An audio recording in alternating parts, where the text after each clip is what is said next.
Shefeed football പിക്കിലേക്ക് ഏവർക്കും സ്വാഗതം. FIFA world cup 2026 യോഗ്യതാ മത്സരങ്ങൾ അടുത്ത മാസമൊക്കെ നടക്കുന്നുണ്ട്. അർജന്റീന, ബ്രസീൽ ടീമുകൾക്കൊക്കെ ലാറ്റിൻ അമേരിക്കയിലെ യോഗ്യതാ മത്സരങ്ങൾ നിലവിൽ സെപ്റ്റംബറിലാണ്. 6 റൗണ്ട് മത്സരങ്ങളാണ് നിലവിൽ ലാറ്റിൻ അമേരിക്കൻ യോഗ്യതാ മത്സരങ്ങൾ പൂർത്തിയായത്. നിലവിൽ ഒന്നാം സ്ഥാനത്ത് അർജന്റീനയാണ്. 6 മത്സരങ്ങളിൽ നിന്നും 15 പോയിന്റുമായാണ് അർജന്റീന ഒന്നാം സ്ഥാനത്ത് തുടരുന്നത്. Latin American FIFA world cup യോഗ്യതാ മത്സരങ്ങളുടെ ടേബിൾ ടോപ്പിൽ നിലവിൽ 6ാം സ്ഥാനത്താണ് ബ്രസീൽ. 6 റൗണ്ട് മത്സരങ്ങളിൽ നിന്നും 7 പോയിന്റാണ് നിലവിൽ ബ്രസീലിനുള്ളത്. നമുക്കറിയാം, ഫിഫ വേൾഡ് കപ്പ് 2026 ശേഷം അവർക്ക് ഒരു ഇടക്കാല പരിശീലകനൊക്കെ ആയിരുന്നു. അതിനുശേഷം നിലവിൽ ഇപ്പോൾ ഒരു സ്ഥിരം പരിശീലകനായി ഡോളിവർ ജൂനിയർ ഒക്കെ വന്നു. കോപ്പ അമേരിക്കയിലൊക്കെ ഒരു നിരാശയുള്ള പ്രകടനമാണ് ശരിക്കും ബ്രസീലിന്റെ ഭാഗത്തു നിന്നുണ്ടായത്.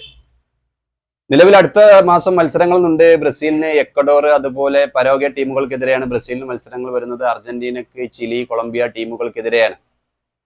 നിലവിൽ ലാറ്റിൻ അമേരിക്കയിൽ നിന്നും 6 സ്ഥാനം വരെ 1 മുതൽ 6 സ്ഥാനക്കാർക്ക് നേരിട്ട് യോഗ്യത ലഭിക്കും വരാനിരിക്കുന്ന ഫിഫ വേൾഡ് കപ്പ് 2026. 6ാം സ്ഥാനത്ത് വരെ ഫിനിഷ് ചെയ്യുന്ന ടീമുകൾക്ക് നേരിട്ടായിരിക്കും യോഗ്യത. 7ാം സ്ഥാനത്താണ് ഫിനിഷ് ചെയ്യുന്നതെങ്കിൽ അവർക്ക് പ്ലേ ഓഫ് കളിക്കേണ്ടി വരും.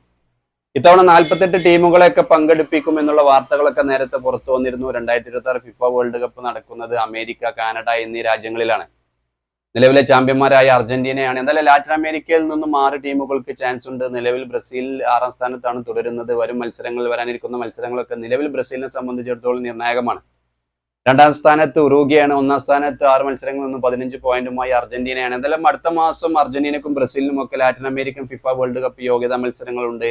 ലാറ്റിൻ അമേരിക്കൻ യോഗ്യതാ മത്സരങ്ങളിൽ 1 മുതൽ 6 സ്ഥാനക്കാർക്ക് 6 സ്ഥാനം വരെ ഫിനിഷ് ചെയ്യുന്നവർക്ക് ലാറ്റിൻ അമേരിക്കയിൽ നിന്നും നേരിട്ട് യോഗ്യത നേടാം ഫിഫ വേൾഡ് കപ്പ് 2026. എന്തായാലും കാത്തിരുന്ന് കാണാം. നിലവിൽ ക്ലബ്ബ് ഫുട്ബോളുകളാണ്. അന്താരാഷ്ട്ര മത്സരങ്ങൾക്ക് വേണ്ടിയുള്ള ഇടവേള വരും സെപ്റ്റംബർ 6, 7, അതുപോലെ 11, 12 തീയതികളൊക്കെയാണ് ലാറ്റിൻ അമേരിക്കയിൽ ബ്രസീലിനും അർജന്റീനക്കൊക്കെ മത്സരം. ഏതായാലും ബ്രസീലും അർജന്റീനയും ആരാധകരൊക്കെ ആവേശത്തോടെയാണ് കാത്തിരിക്കുന്നത്. അടുത്ത മാസം വീണ്ടും അർജന്റീനയും ബ്രസീലൊക്കെ കളത്തിൽ ഇറങ്ങുകയാണ് FIFA world cup 2026 Latin American യോഗ്യതാ മത്സരങ്ങൾക്ക് വേണ്ടി.